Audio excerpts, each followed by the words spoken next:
करण्यासाठी देवाचा उद्धार करण्यासाठी तू बाप आलेला आहेस. म्हणून देवा मी तुला शरण आलो असं तुकात्मज बोलू लागले. आता तुम्ही सकळ स्वता तुमचे चरणी ठेविता माता.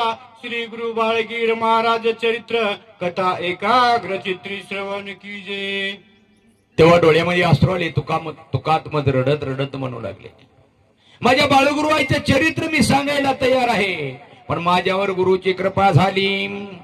तन मन धनानं तुकात्मज अंगावर शहारी उभा टाकले, डोळ्यातून पाणी आलं. बाळगुरु महाराजाचं चरित्र सांगण्यासाठी सिद्ध झाले. महाराजाचं चरित्र सांगितलेलं राहेर गावामध्ये बाळगीर महाराजाचा अवतार झाला. वडिलांचं नाव संभाजी पाटील, आईचं नाव केरोआई. मराठा घराण्यामध्ये अवतार झाला बाळगुरु आईचा. त्या महाराजाचं चरित्र मी सांगण्यासाठी तयार आहे. श्रोते मंडळीला म्हणू लागले, तुम्ही ऐका आणि जीवाचा उद्धार करून घ्या. षष्ठोमध्ये 1 वर्षाचे अनुष्ठान चालविले सद्भक्त शिष्याशी मिळून. त्याची महिमा करता असता वर्णन श्रोत्याची प्रश्न मांडिला. ऐक म्हणले तुकात्मज म्हणू लागले. सगळ्या श्रोते मंडळीला सांगू लागले, संत समर्थ बाळगीर महाराज. बाळगीर महाराजांनी 12 महिन्याचा सप्ताह सुरुवात केला. 12 महिने अखंड अन्नदान नामस्मरण बाळगुरुवाईनं सुरुवात केली. किवळ्यापासून किवळा प्रत्येक गावामध्ये गावगावचे लोक येऊ लागले. 12 महिने पारा, 12 महिने अन्नदान याचं चरित्र सांगा. त्या बाळगुरु महाराजाचं चरित्र मला सांगा. ऐसे जे सद्गुरु महाराज समर्थ त्यांचा उदय झाला कोण्या गावात. कवन त्यांची माता पिता सांगावी आता म्हणून. एवढं झालं, सगळं झालं, पण त्यांची आई कोण, वडील कोण, गाव कोणतं हे मला सांगा. म्हणताना त्यांचं वर्णन करून मला सांगा. त्यांची ताकद, त्यांची तपश्चर्या, देव ज्या अर्थी घरला आला ते वीर कशा असेल, ती आई कशी असेल ते मला सांगा असं तुकात्मज बोलू लागले. याची कथा वर्णिली संपूर्ण. गेलो नाम स्मरणाचा महिमा विसरून. त्याची आता सिंहावलोकन करून परिसावे श्रुते. आता ऐका म्हणले नामाचा महिमा. नामे तरती नामे उदरती, नामे बहु तरुण जाती. नामाचा एवढा महिमा दुर्गम आहे.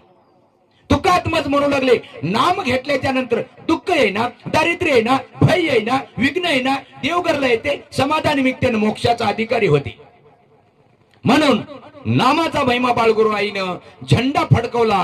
संत समर्थ बाळगुरु आई नामाचा ध्वज उभा केलं, दत्तनामाचा ध्वज उभा केलं आणि नामाचा जे जेकार बाळगुरु महाराज चालू लागले. नाम स्मरण चालले बहुत आवडीना. भक्त जन एकमेकाशी करती नमन. घडला संताचा समागम जाणून तल्लीन होते तत्पदी. संत समर्थ बाळगीर महाराज मंडपामध्ये असे बसायचे.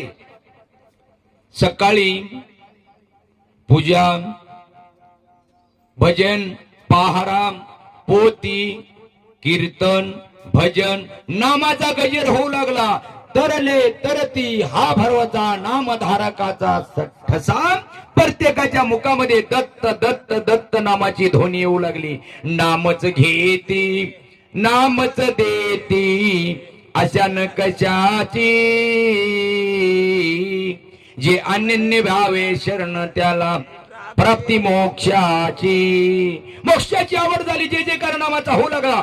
बाळगुरु आई सर्वांना आशीर्वाद देऊ लागले. अरे बापू हो, दत्त दत्त मनाने जीवाचा उद्धार करून घ्या. ऐसे चालता कित्येक दिवस गेले. मध्यंतरी एक विघ्ने ओढले. याची निवान श्री गुरु करीतले. दुजियाची काय सत्ता. कथा चालू लागली, सप्ताह चालू लागला. वर्षाचा सप्ताह चालत असताना अचानक एक विघ्न ओढवलं. काय विघ्न ओढवत असेल? सत्य काम करत असताना, देवाचं काम करत असताना विघ्न आलं. विघ्न आलं.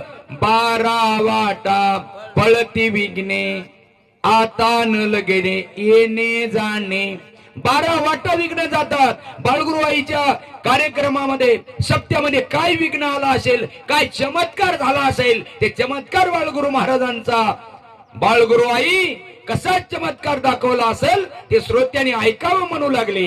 भक्ता माझी एक भक्त प्रेमळ, हो, हो. माध्यम वर्गाचा बहु नसे दुर्बळ, हो, हो. समरणास्त होती घेऊन माळा, निशिदिनी दत्ता दत्त सम्राट. एक अखंड नामस्मरण करणारा संत समर्थ बाळगीर महाराजांचे शिष्य होते. दररोज हातामध्ये माळ घेऊन नामस्मरण करत होते. 7 नामाचा जप करत होते, चिंतन करत होते, नामस्मरण करत होते. नामस्मरण करताना निष्ठावंत शिष्य होतं बाळगुरु महाराजांचे होते. असताना चमत्कार काय विघ्न आला असेल बघा. बापूजी पाटील तयाचे नामाभिमान, राहून बोसे मुक्कामी जान. बरं. तालुका मुधोळ जिल्हा नांदेड स्थान, ग्रही स्त्रिया तयाची 2 मुले. कथेकडे आहे का? शिष्य पट शिष्य होते. बापूजी पाटील ज्यांचं नाव बोळसा गाव, बोळसा गावचे 100 एकरचे धनी, 2 पत्न्या, परिवार सुखाचा, नियमानं चालणं, नियमानं बोलणं, सत्य चालणं, ते कृपा बाळगुरु महाराजांची झाली. त्यांच्या घरी सुद्धा कसं विघ्न ओढवलं असेल ते कथा सांगतात ऐका. संपत्ती बहु नसे ग्रही, जमीन पिकवणी निर्गाव चालवी. बरं. हरी गुरु भजनाची लावली चवी, हो, हो. गोड बहु लागले. ग्रंथ करते म्हणू लागले. बापूजी पाटलाला शेती खूप होती, पण शेती पिकत नव्हती तवाची. पाणी लागायचं, दुःख व्हायचं, पण घाबरायचे नाही. बापूजी पाटलांनी दत्त दत्त दत्त नामस्मरण करायचे. विश्वास बाळगुरु महाराजावर होता. संत समर्थ बाळगीर महाराजावर विश्वास होता. काय म्हणायचे? अखंड नामस्मरण करायचे. देवा आपुला तो एक देव कोणी घ्यावा, तेने विन जीवा सुख नो हे. कळालं बापूजी पाटलाला. तन मन धन देह गुरु महाराजाला अर्पण केलं. काय काय ठेवलं